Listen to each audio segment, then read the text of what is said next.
is that people are awakening to the fact that they're Magdalenes, and we are coming back in incarnation en masse on the planet, and I'll explain that in a minute. And we each have gifts, we each have abilities, we each have light codes that we're carrying, and we're meant to come together physically because we catalyze one another into remembrance and catalyze and hold space for one another, even if we don't mentally know what we're doing or what our soul purpose or what we're here to do yet. You know, it begins to, little by little, open that awareness within us. And so that's why we're drawn together. And it's a much, much larger picture than only the Holy Family, which was so crucial.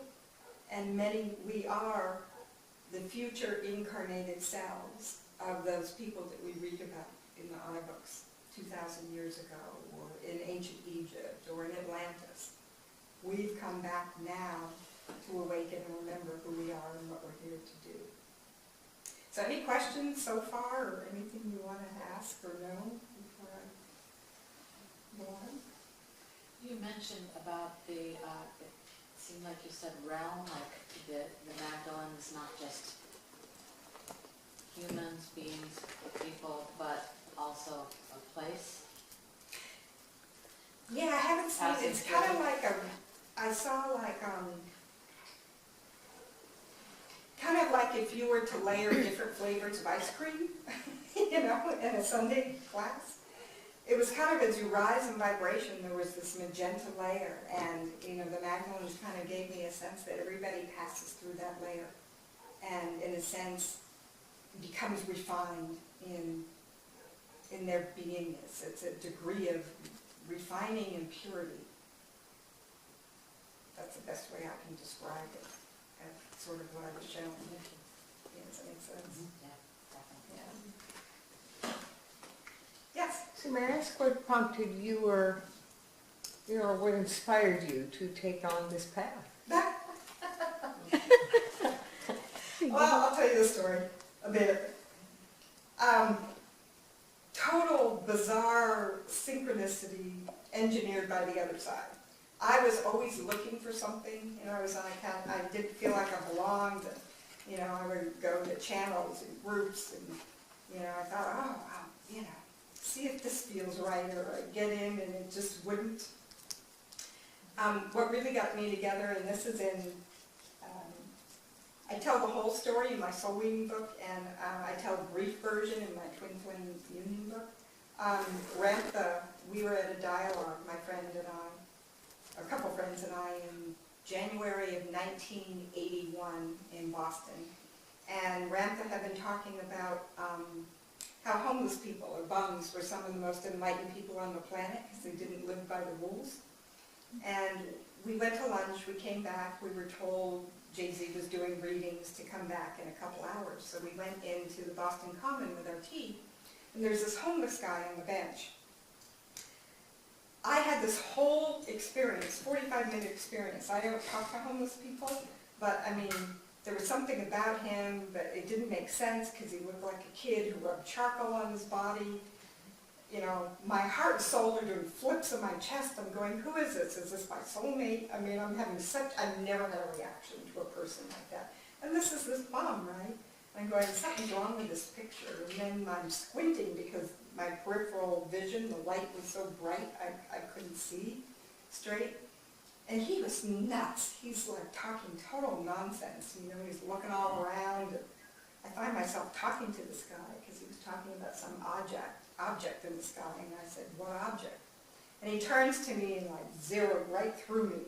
And he goes, wouldn't it be nice to hang upside down and swing like a bat? And I'm going, okay. I'm talking to a real crazy person here. And then I won't go into the whole story because it would take too much time. You can read it if you want. But he became very coherent and told us all about, you know, the restaurants and the places, and asked us about ourselves. And I began to suspect he was some ascended being or something really unusual. And then I had something at the very end that made me doubt it. And about 8 months later, I moved to the Northwest and asked a channel about it. And he said, oh, that was his being, his body. I said, is that his body? Who was this? And he said he's seen the folly of this plane and he no longer lives by its rules. And he said, you drew him to you and you will meet him again. And I'm going, I'm going to meet this bum again, So about another year later, I moved to the Oregon coast, and a friend said, come visit me if, you're ever traveling up the coast. And he goes, here, you have to try this. So I stopped by, and he goes, he put these big fiberglass boots on me with a big hook on the back, and we had to pull the bureau drawers out for me to get my lower half high enough to hook the hooks on the bar. And the bar's in the doorway to his bedroom, right? So he gives me a push. And on the opposite wall is a 5-foot poster of some master. And this is now like 2 years later. And all of a sudden, I said, who's that? And he goes, oh, that's Saint Germain. I'd never heard of Saint Germain. It took me till the next day to realize here I was, hanging upside down, swinging like a bat. The very first time I ever saw his image or heard his name. So I'm like, there's way more to the story. And I found out through the next 25 years that every single thing this guy said that seemed totally crazy were markers on my path over the next 25 years. And I'm not going to go into the whole story now, but how that, I started telling this story, right? So a friend of mine in 2001, this happened in 1982, this experience with a mom. In 2001, I was in Debbie Ford's first coaching certification program. Her very first, we were kind of like the guinea pigs. But anyway, the only other person from Oregon at that time was this woman, Selena. And I walked into her apartment, and there was this amazing portrait of this master. Kind of wild, but really cosmic. And I said, who's that? And she goes, Saint Germain. So then, for my 50th birthday, she gave me the painting. And she said she had gotten this in a bookstore in Portland, and the clerk had crawled up the ladder, gotten this down off the wall, and gave it to her. Didn't sell it to her, just said, I know this is yours. How many times does a clerk do that in a store? Never. So she had it framed, and she said, when she gave it to me, she goes, I know I've been keeping this for someone, and I know it's yours. Actually, Angela and Cynthia just saw it in my apartment. So it began to take on this whole life of its own, right?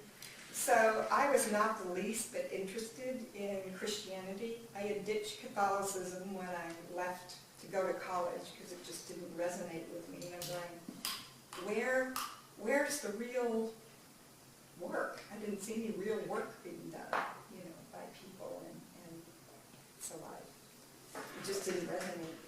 And, I'm into channels and rampant and, Cryon and all, totally different metaphysical, spiritual path, not the least bit into any organized religion.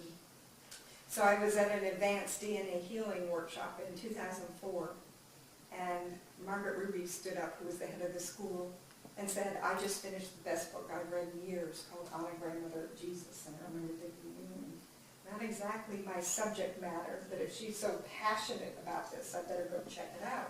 So I went to New Renaissance and bought the copy of the book, and just like everybody, it kind of blew my socks off. I'm going, this is the first thing that has felt real to me, So, but it's the last chapter of the book. In the letter from Claire, Claire says, in the fall of 1987, near a waterfall in the Grand Tetons, I experienced a completely life-transforming physical encounter with the ascended master, Saint Germain, previously Joseph, the father of Yeshua. Shortly thereafter, I was informed that I had a close connection with Yeshua's grandmother. Almost a year later, while in deep meditation, Anna appeared to me on the inner planes and informed me that she desired to share her story with me. And so it was that I began to experience Anna telling me telepathically about her life and taking me holographically into her experiences, which I then sporadically recorded. So it was that comment, I went, oh my God, there's someone else that's met Saint Germain in a physical body.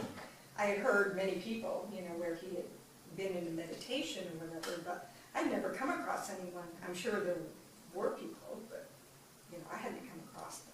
So I was like compelled to email Claire and ask, and I wouldn't do that to an author or a celebrity. I mean, it's just not my, you know, I'm usually the shrinking kind, you know, that was, anyway. So I emailed her, I didn't hear anything. I mean, who was I, you know? I mean, I didn't expect to, and I forgot about it. I assisted at the WESAC Festival in Mount Shasta that summer, and they had a panel of channels, and there was a one man who channeled St. Germain, and I got on like a 4-month waiting list. Philip Burley, yeah. So I got on like a 3 or 4 month waiting list to get on to have a reading with Philip, which I finally did in February of 2005. And I mean, all these things happen in the reading. He goes, people usually don't have readings like this. He goes, you better keep this quiet. You better not tell too many people about this. Anyway, so I pretty much got answered, and he did confirm that he was the bum in Boston. You know, he goes, why do you think that? I said, it's good to see you again, you know.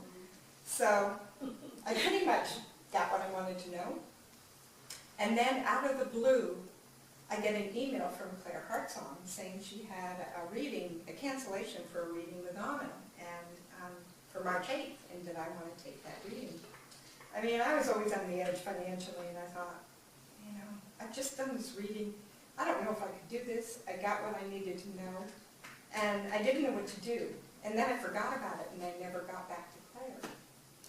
About 3 weeks after that, I get a phone call from Claire confirming my reading for March 8th. And I'm going, what reading? I'm the one that wanted to know about St. Germain. And she goes, oh yeah, I remember that now. I mean, I had no idea she channeled on it for private readings anyway. You know, this was